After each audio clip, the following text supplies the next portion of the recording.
Shalom, que la paix, la grâce de notre Eloa vous soit multipliée.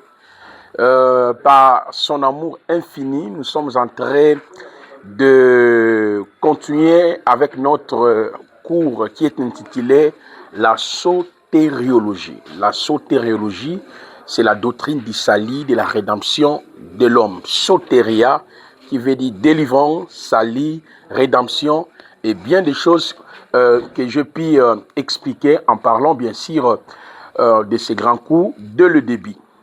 Et là, nous sommes dans le volume 3, parce que je vous ai dit, nous avons au moins 6 volumes.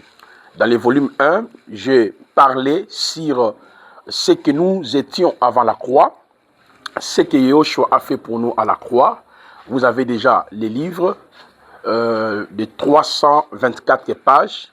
Dans le volume 2, j'ai expliqué ce que nous sommes devenus après l'œuvre achevée. Parce que la croix, c'est la puissance d'Élohim qui sauve. La résurrection, c'est la puissance d'Élohim qui nous communique la nature divine. Et présentement, nous sommes en train d'aborder le volume 3. Le libellé est présenté de cette façon: le triomphe des croyants par la croix, la foi et le Saint-Esprit.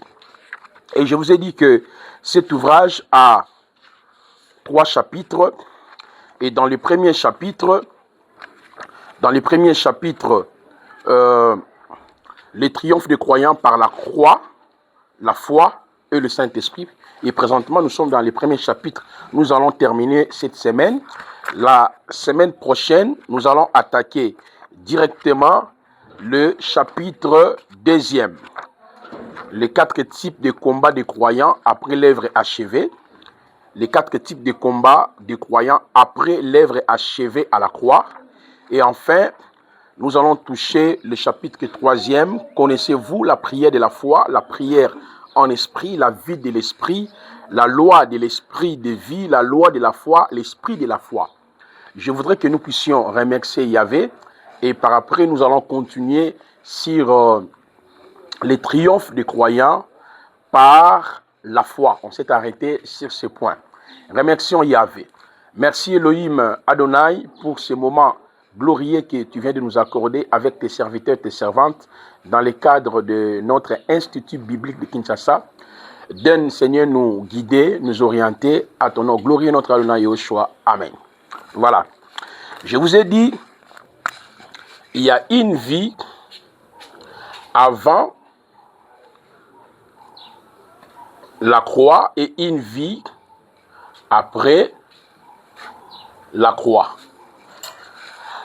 En parlant de la vie avant la croix, j'ai démontré avant la croix, nous tous, on s'est retrouvés dans le péché invisible, le péché adamique, et dans le péché avec nos propres péchés, sous l'autorité de Satan et de ses démons, et sous l'autorité de nos traditions. Je reviens toujours sur ce point parce que c'est très important. Bien des chrétiens ne savent pas qu'il y a une vie avant la croix et une vie après la croix. Maintenant, après la croix, c'est là où j'ai décortiqué, nous sommes en Christ, avec Christ, par Christ et pour Christ.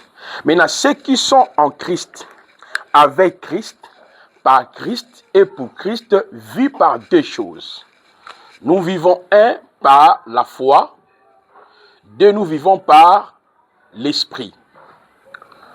Sous d'autres mots, la vie de la foi, la vie de l'esprit, c'est ce qui anime notre quotidien. C'est ce qui dirige notre vie sur la terre. Parce que je vous ai démontré, lors de l'introduction même de ces grands cours, la sotériologie, un croyant est celui que Yahweh a sauvé. Yahweh continue de sauver et Yahweh sauvera. Nous avons été sauvés à la croix.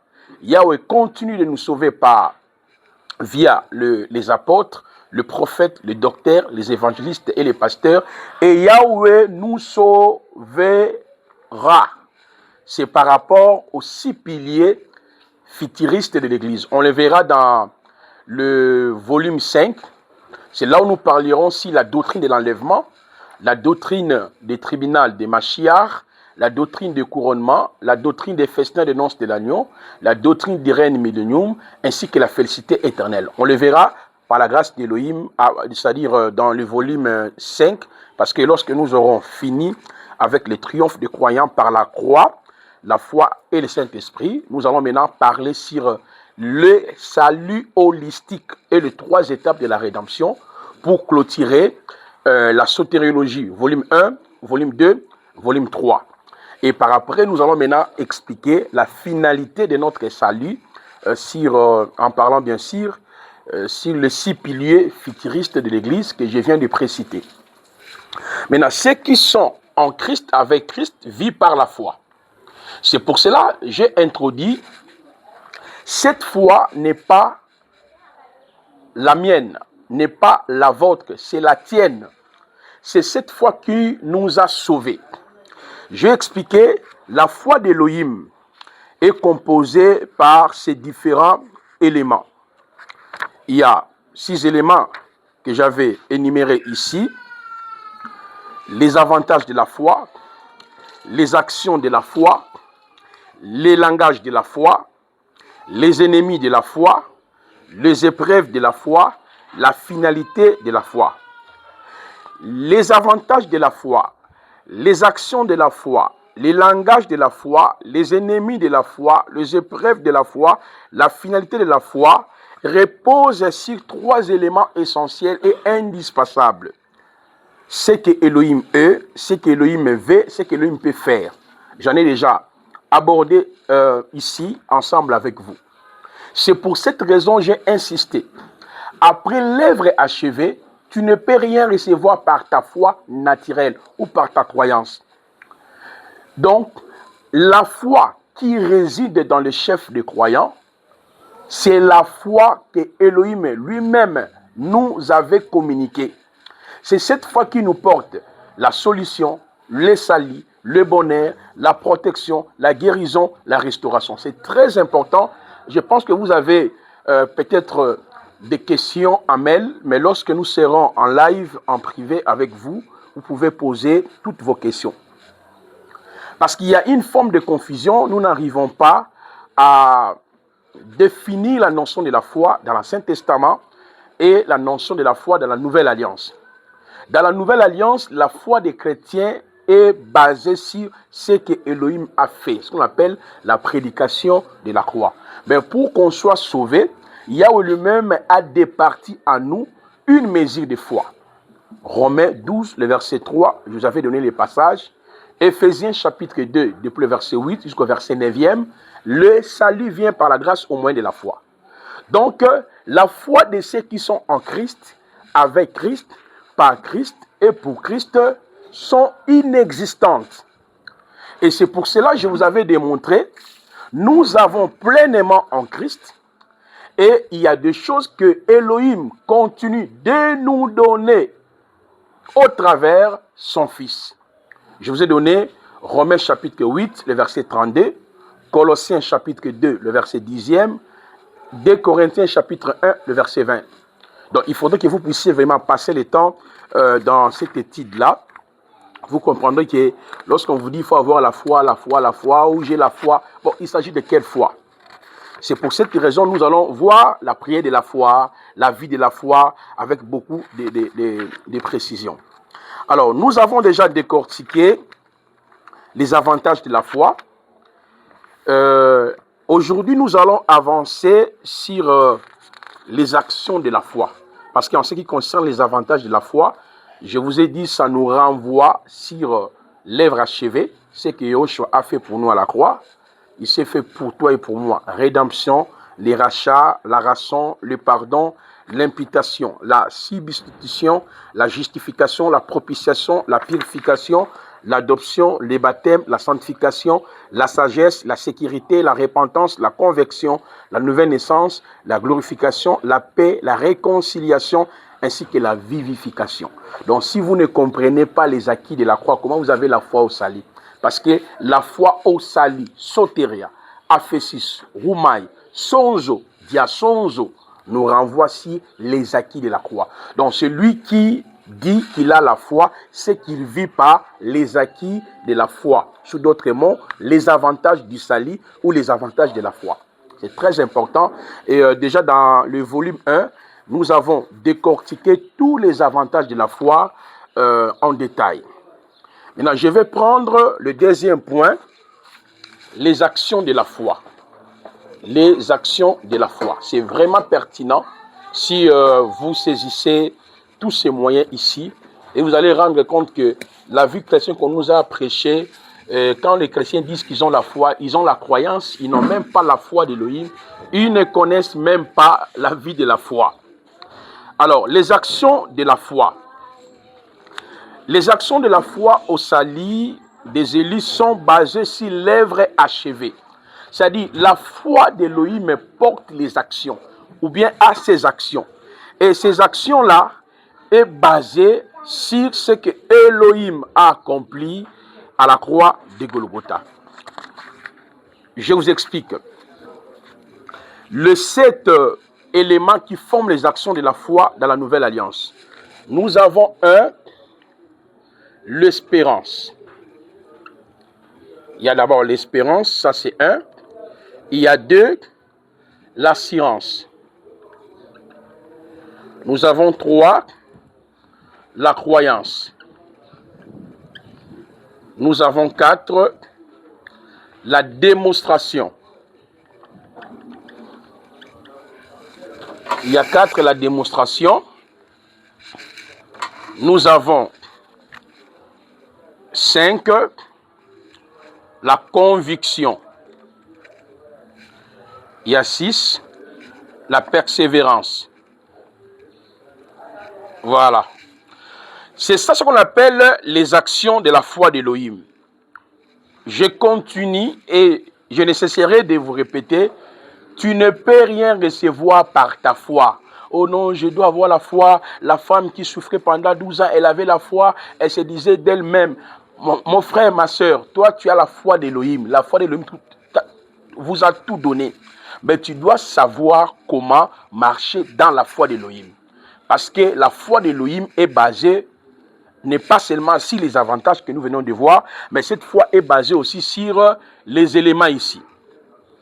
L'espérance, l'assurance, la croyance, la démonstration, la conviction et la persévérance. Vous en avez déjà dans les livres. Regardez très bien. Vous allez voir dans l'Ancien Testament, la foi d'Abraham reposait sur Elohim. Nous sommes dans Genèse 12, le verset 1 jusqu'au verset 7. Et Abraham espérait à Yahweh, persévérait par rapport à ce que Yahweh lui avait dit. De la même manière, nous, notre foi repose sur ce que Yahweh a fait à travers Yehoshua HaMashiach. Et cette foi qui y est en nous produit les actions, produit les éléments qui nous assurent en réalité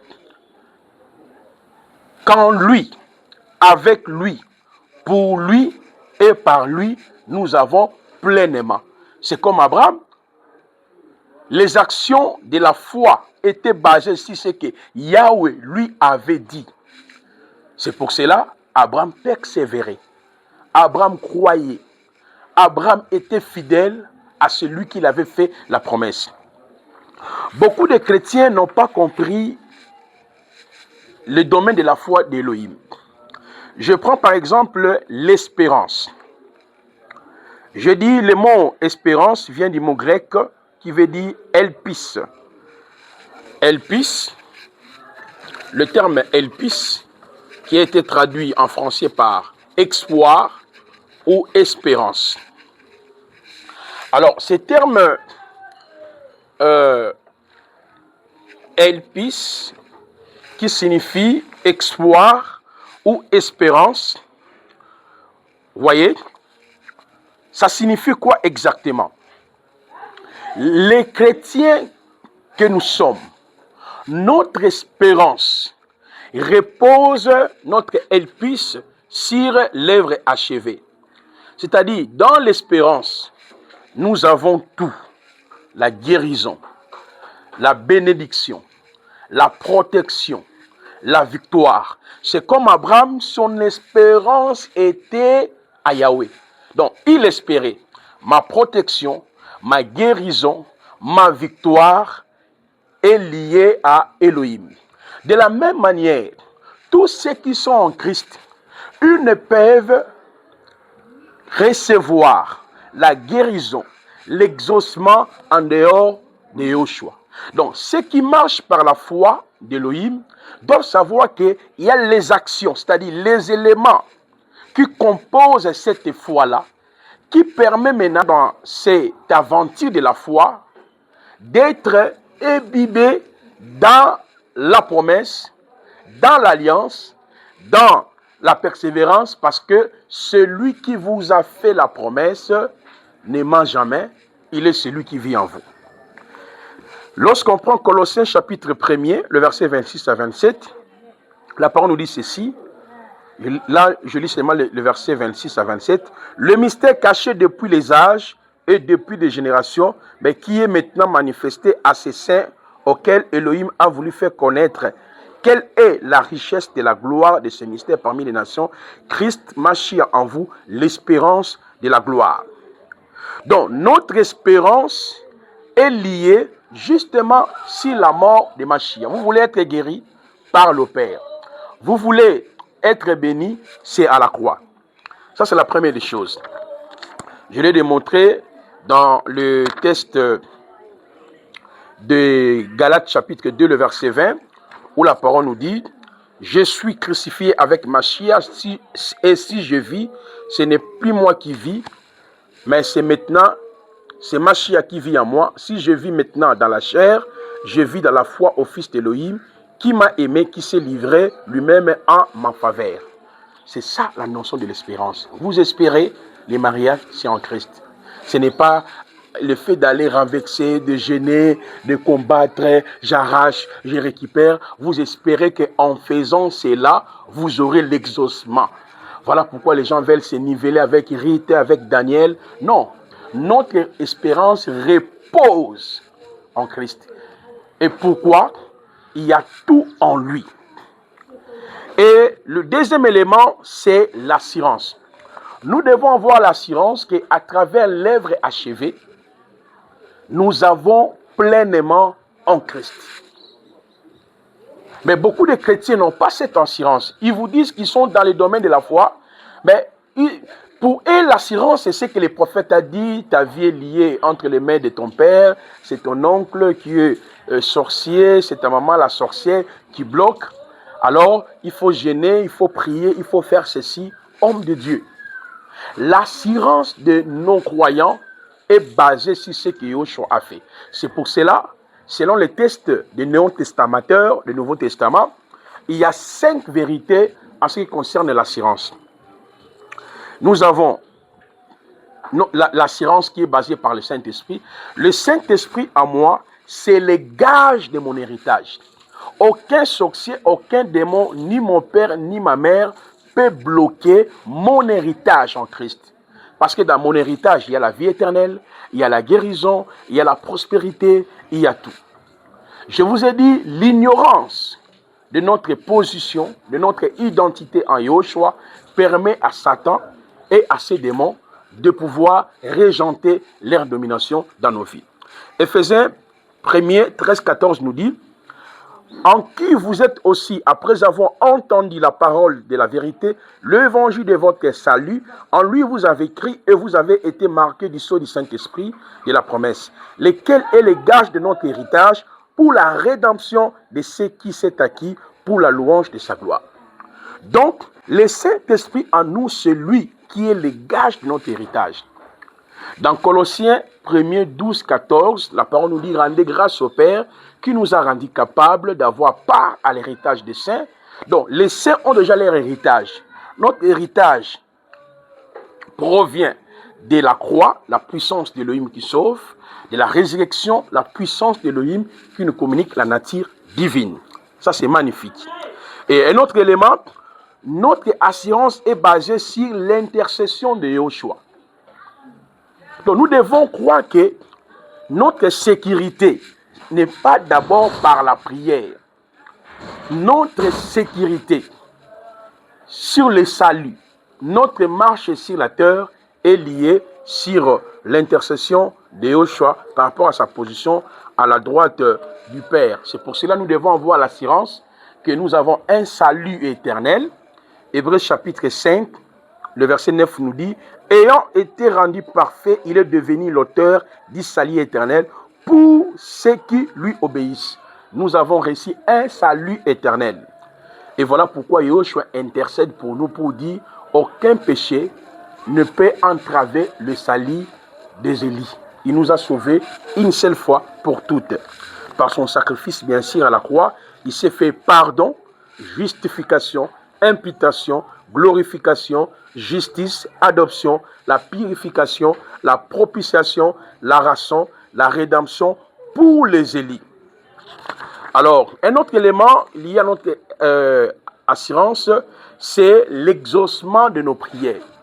Aujourd'hui, beaucoup de chrétiens pensent que s'ils jeûnent le matin, le soir, une semaine, 2 semaines, 3 semaines, 4 semaines, en bâtissant les autels, en renversant les autels, en brisant les alliances, en tuant même Satan, c'est en ce moment-là, il y aura l'exaucement par rapport à son mariage, par rapport à sa santé. Non, homme de Dieu, ce n'est pas ça. Ceux qui marchent avec la foi d'Élohim doivent comprendre que la foi d'Élohim est basée sur les actions. Parmi les actions, je dis, il y a l'espérance, il y a l'assurance. Et dans l'assurance, il y a au moins 5 informations que nous sommes en train de décortiquer. L'exaucement de nos prières ne dépend pas de nos gènes. Dans la nouvelle alliance, le Seigneur n'exauce pas ta volonté. Il a sa propre volonté. C'est pour cela que la parole nous dit, c'est ici l'assurance.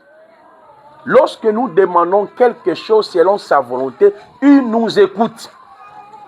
C'est inutile de comparer l'épouse du Seigneur, la fiancée du Seigneur, le peuple acquis, le peuple saint, Jérusalem céleste, l'ensemble de premiers-nés à Daniel, à Esther, à Rite. Non!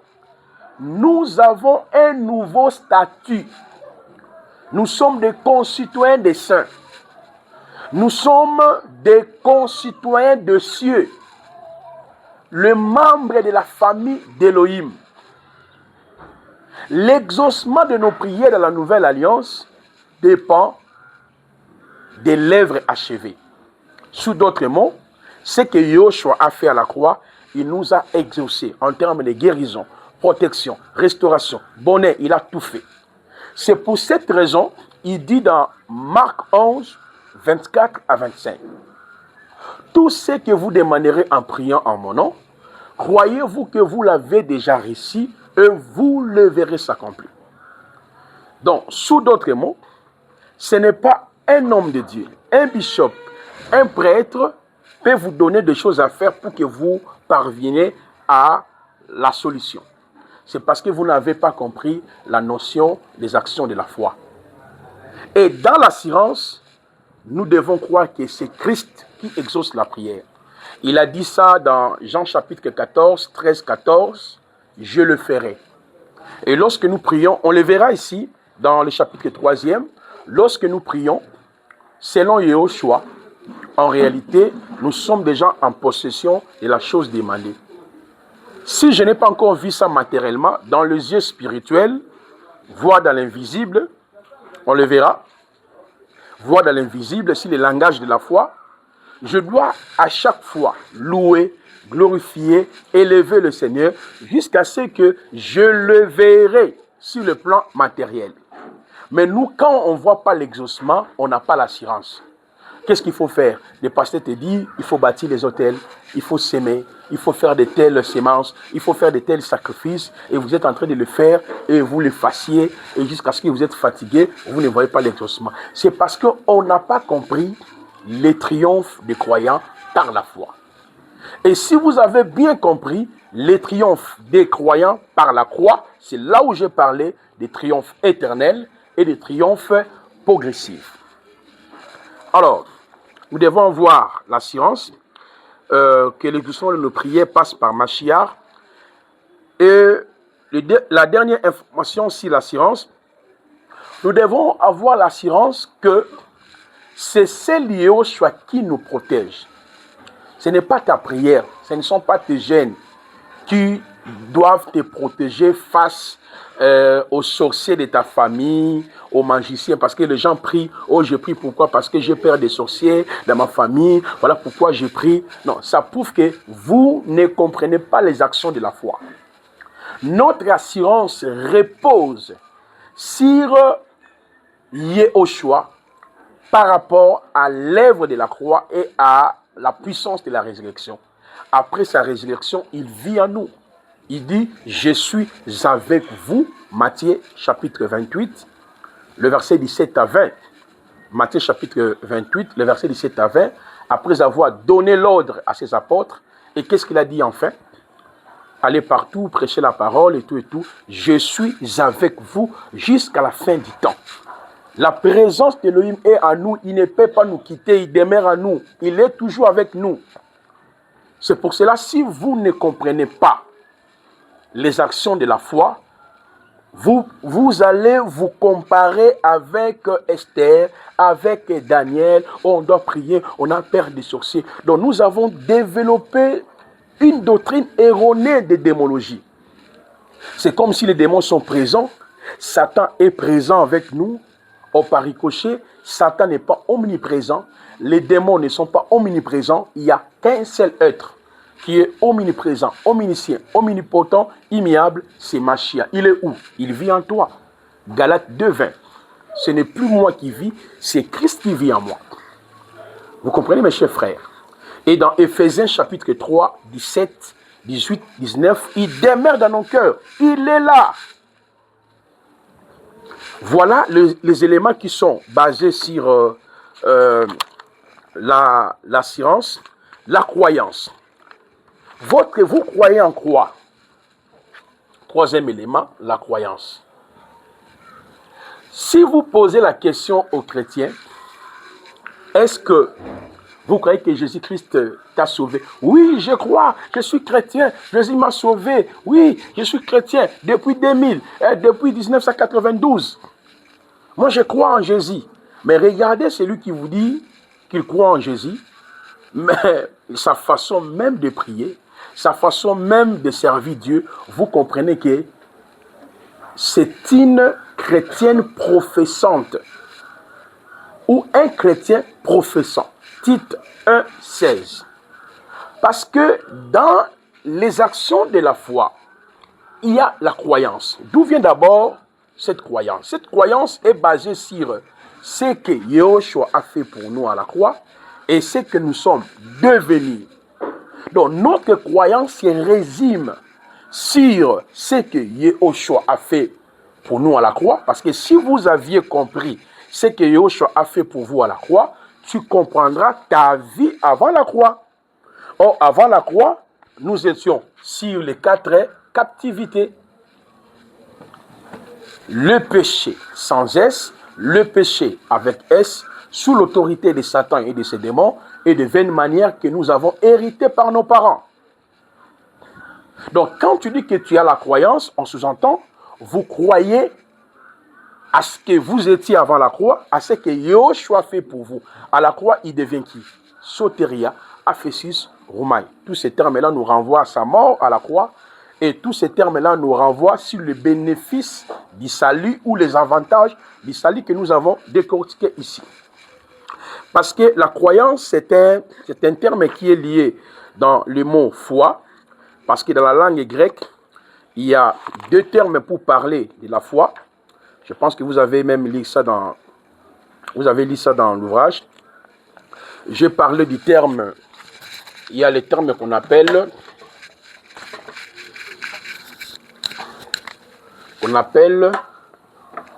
pistéo. Pistéo, ça c'est le premier terme. Le deuxième terme c'est pistis. Deuxième terme c'est pistis. Pistéo, qui est traduit généralement en français par penser être vrai, être persuadé de, donner du crédit, placer sa confiance en, de la chose crue, faire crédit, avoir confiance, confier une chose à quelqu'un, sa fidélité. Et le terme pistis, pistis qui veut dire la foi, fidélité, preuve, certaine, croire, conviction, croyant, engagement. Donc, si vous croyez ou vous avez la croyance, votre croyance est tirée de pistéo et pistis, sous d'autres mots, est tirée de ce que vous étiez avant la croix et ce que Yahushua a fait pour vous et ce que vous êtes devenu en lui. Et celui qui a la croyance, il ne peut plus passer son temps avec les autels de famille, des malédictions, des alliances, de ceci. C'est pour cela beaucoup de chrétiens, certains élites estiment que les jeûnes de 21 jours, grâce à des prières répétées, vont briser, renverser les liens ancestraux, les autels et les alliances sataniques. C'est une croyance charnelle. Parce que si vous avez la croyance qui découle de la foi d'Élohim, vous allez comprendre que vous avez pleinement en lui. Et dans Philippiens chapitre 3, le verset 18 à 19, la parole nous dit ceci. Car beaucoup donc, je vous ai souvent parlé, dont je parle maintenant, même en plaira, marche en ennemi de la croix. Comment toi tu as la croyance, mais vous continuez à gêner, à briser les autels des familles des malédictions. Vous voyez, c'est une croyance vraiment charnelle. Je l'ai dit, la croyance qui est également liée à la foi d'Élohim envers les saints des Élis provient de ce que Yahushua a accompli à la croix. Les Élis doivent être convaincus que la croix a béni, délivré, pardonné, justifié, guéri, restauré, adopté, sanctifié, libéré de toutes les traditions ancestrales. Magnifique.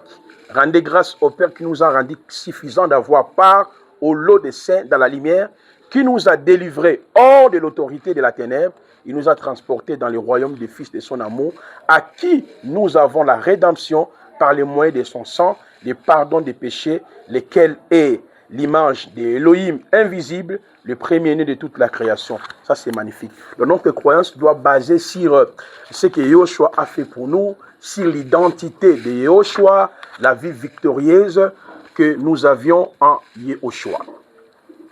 Et à part la croyance, il y a la démonstration.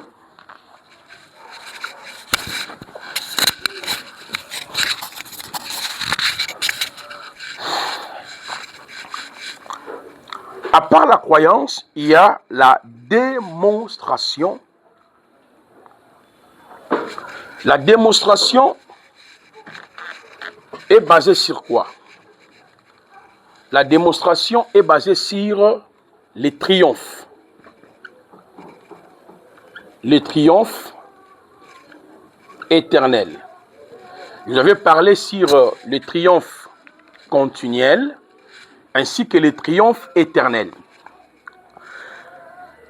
Les chrétiens doivent comprendre que dans les actions de la foi, il y a la démonstration. La démonstration nous renvoie sur les triomphes éternels. Je vous ai dit, à la croix de Golgotha, Yahushua a triomphé.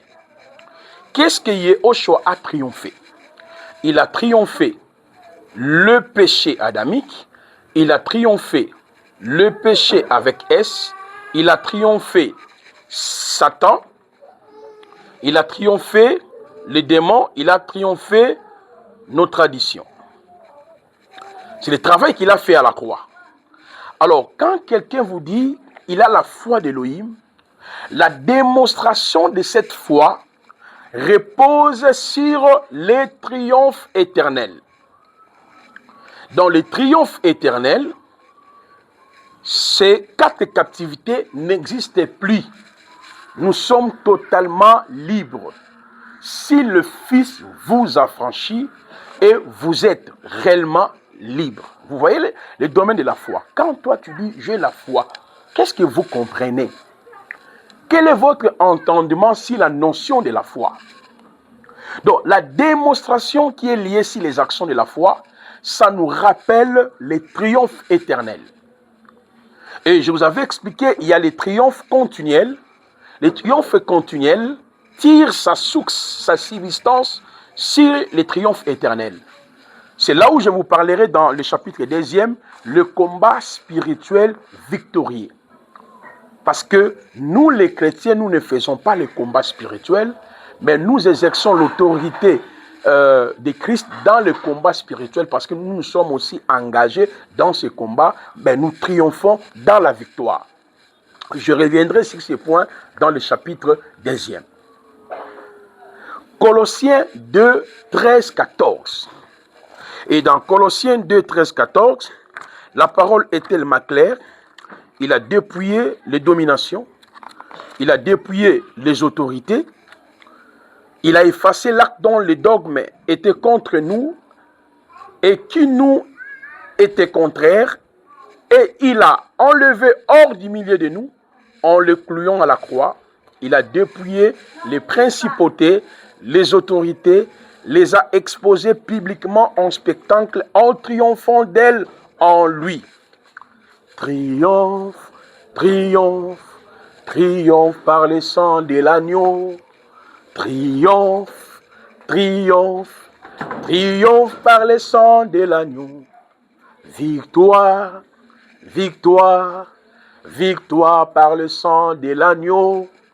Victoire, victoire, victoire par le sang de l'agneau. Dans le triomphe de Yahushua, il y a l'élimination.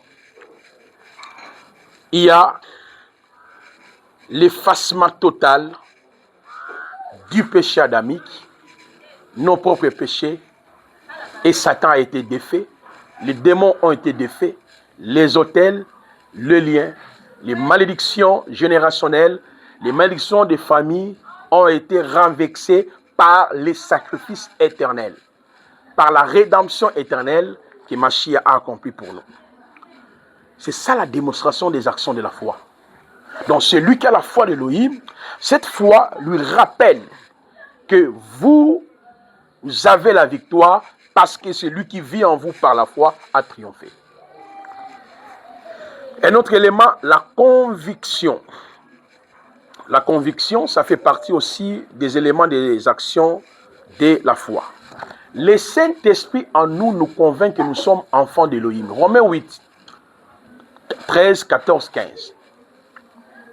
La conviction. Vous avez quelle conviction? Parce qu'il y a des chrétiens qui ne sont pas convaincus qu'ils ont été sauvés. Ils sont assis dans les lieux élevés avec Christ, que leur vie, leur corps est le temple du Saint-Esprit. Pour lui, sa vie, c'est son père, c'est sa mère, c'est son oncle, c'est sa tante qui bloque. Mon frère, si ta mère, ton oncle et ta tante continuent de bloquer ta vie, le problème c'est toi. Ce n'est plus Yahushua. Parce que votre conviction se repose sur quel point? Sur l'eau, l'huile, encens, savon que le prophète vous a donné. Et vous, vous êtes passé dans cette vie pendant 7 ans, 8 ans, 10 ans, et puis tu te dis, je suis chrétien. Non, homme de Dieu, enfant de Dieu. Prêchons la parole pure. Prêchons c'est-à-dire la vérité de l'évangile. Nous sommes convaincus, comme Paul disait dans Romains 8, ni la mort, ni la disette, ni la tribulation peut me séparer de l'amour de Christ. Paul a démontré dans l'épître aux Romains que sa conviction reposait sur la justification, la réconciliation, la sécurité dans le salut. Lisez les épîtres, vous allez comprendre que les apôtres étaient convaincus qu'ils sont sauvés. Ils ont la puissance de Dieu, les temples de Dieu. Parce que la conviction englobe en fait ce que Yahushua a fait pour nous et ce que nous sommes devenus en lui. Et enfin, la persévérance. La persévérance évoque la notion de confesser les actions de la foi dans ma vie. De voir comme Yahushua et de demeurer dans ces choses-là.